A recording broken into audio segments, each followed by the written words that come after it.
Hola, voy a explicar diferentes métodos de resolución de incidencias en transporte de viajeros en relación al transporte aéreo, el transporte aéreo aplicado a personas con discapacidad de movilidad reducida, el transporte por ferrocarril, el transporte por autobús autocar, el transporte marítimo. Es decir, voy a hacer, digamos, un panorama general de todos los medios de transporte en relación a la resolución de incidencias. En primer lugar, el transporte aéreo. Vamos a hablar del reglamento CE número 61/2004, que se aplica en dos ámbitos, dos posibilidades. Vuelos operados por aerolíneas de la Unión Europea y vuelos que partan de un país externo a la Unión Europea, pero que vuelen hacia un país miembro de la Unión Europea. Si esa compañía, es decir, esa aerolínea, está registrada en un país dentro de la Unión Europea. En cuanto a denegación de embarque, si a un pasajero no se permite acceder al avión debido a circunstancias que no dependan de él, puede ser overbooking o otras circunstancias de fuerza mayor imprevisibles, pues este reglamento establece que tiene derecho a una compensación económica, a asistencia, pues puede ser asistencia sanitaria, o que estén un poco pendiente de él, digamos, comida y bebida.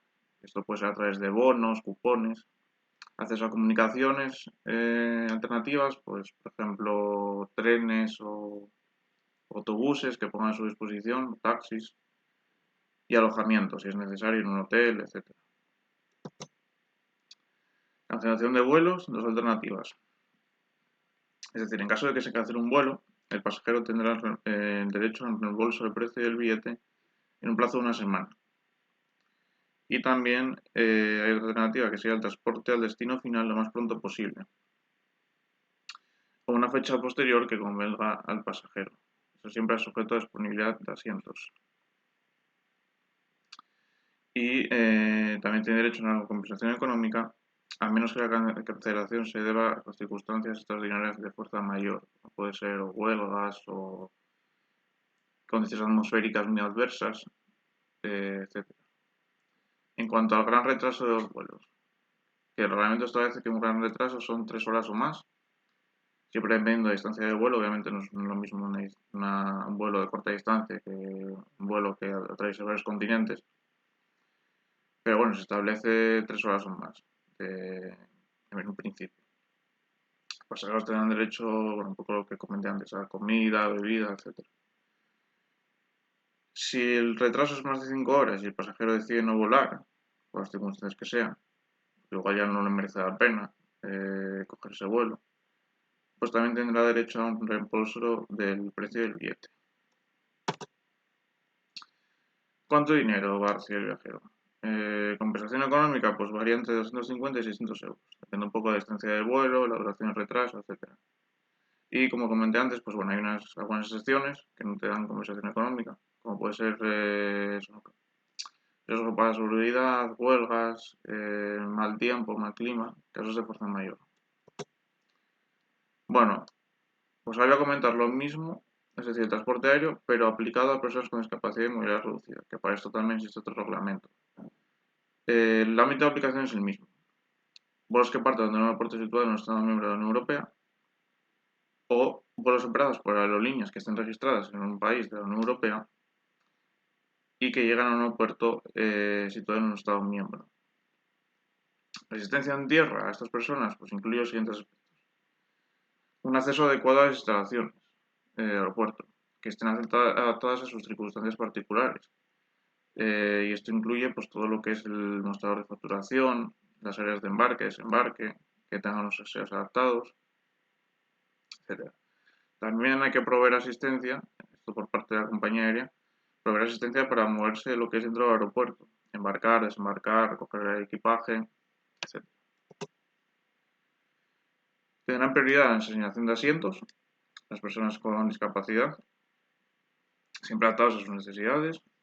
El transporte de los equipos de movilidad, es decir, si van en silla de ruedas o en scooters, etcétera, pues será de forma gratuita. La aerolínea tiene que proveer información accesible, ya sea brindando información a través del lenguaje braille, letras grandes, etcétera, es decir, facilitar un poco la vida a estas personas. Y por supuesto el personal pues tiene que actuar de una manera, digamos, respetuosa con, con las personas y ayudar en todo lo que sea necesario. En cuanto a reclamaciones, bueno, hay, digamos, hojas de ruta claras, lo que hay que hacer, los procedimientos claros y accesibles para que las personas con discapacidad o movilidad reducida eh, presenten reclamaciones en caso de que, bueno, consideren que se ha incumplido algún derecho, los derechos que un poco que hemos comentado en este reglamento. Sigamos, el transporte por ferrocarril. El ámbito de aplicación pues, sería todo lo que es servicios ferroviarios internacionales y nacionales dentro del territorio de la Unión Europea. Y esto, por supuesto, incluye los servicios de alta velocidad, aquí en España sería la B, los trenes nocturnos o los trenes regionales. Derecho a información, el pasajero tiene que recibir información clara sobre su viaje, es decir, que no haya datos ambiguos, digamos, tiene que estar todo muy claro. Esto incluye información sobre los horarios, por supuesto, las tarifas, que no haya costes ocultos, los servicios disponibles, políticas de compensación en caso de retrasos o cancelaciones, o derechos y obligaciones como pasajeros. Derecho a la asistencia. Bueno, pues un poco lo mismo con personas con discapacidad movilidad reducida, pues los operadores ferroviarios tienen que garantizar su acceso en condiciones de igualdad. Lo mismo, incluye asistencia a la estación y el tren y un acceso adecuado a las instalaciones. Tienen derecho a compensación económica por retrasos y cancelaciones, excepto por casos de fuerza mayor, como en el mismo caso que el transporte aéreo, y tienen derecho a indemnización en caso de lesiones o daños de equipaje. Si, por ejemplo, debido a un accidente del tren o falta de seguridad en el servicio, pues tendrá una compensación adecuada por los daños sufridos. Bueno, reclamación lo mismo. Se establecen procedimientos claros para que los pasajeros puedan establecer reclamaciones. Y bueno, cosas básicas, que bueno, es lo típico, ¿no? Obligaciones de los pasajeros por respetar las normas de seguridad, obviamente. Seguir las instrucciones del personal de la estación de tren, mantener la limpieza en los trenes. Ahora nos volvemos al transporte escolar. Perdón, al transporte en autobús y autocar. Derecho a información y durante el viaje. Lo mismo. Información clara y accesible sobre horarios, tarifas, condiciones generales de transporte, derechos, etc. Derecho a un contrato escrito. Bueno, pues los pasajeros, si lo desean, tienen derecho a recibir un contrato escrito antes de la salida del bus, que incluye información sobre el servicio de transporte, los derechos, las condiciones, etc. Derecho a asistencia de atención en caso de cancelación o retraso. Lo mismo, pues que la compañía de transporte, en este caso por carretera, autobús, pues tiene que proveer refrescos, comidas, alojamiento, derecho a continuar viajando antes posible, con transporte alternativo, reembolsar al pasajero el precio del billete,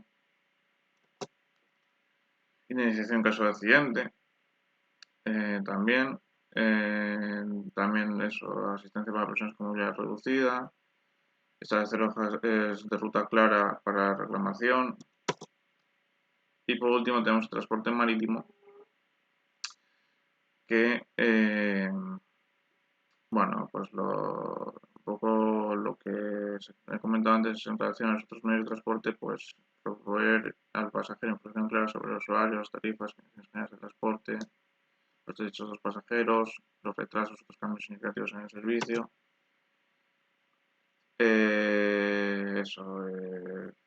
Pues si se cancela, si hay un problema, un retraso en el viaje, pues proveer de comida, bebida, etc. En caso de accidente lo mismo, tienen derecho a una compensación por los daños sufridos, un poco como antes, otros medios de transporte, y también hay ayudas para personas en movilidad reducida y procedimientos de reclamación en caso de incumplimiento de los derechos.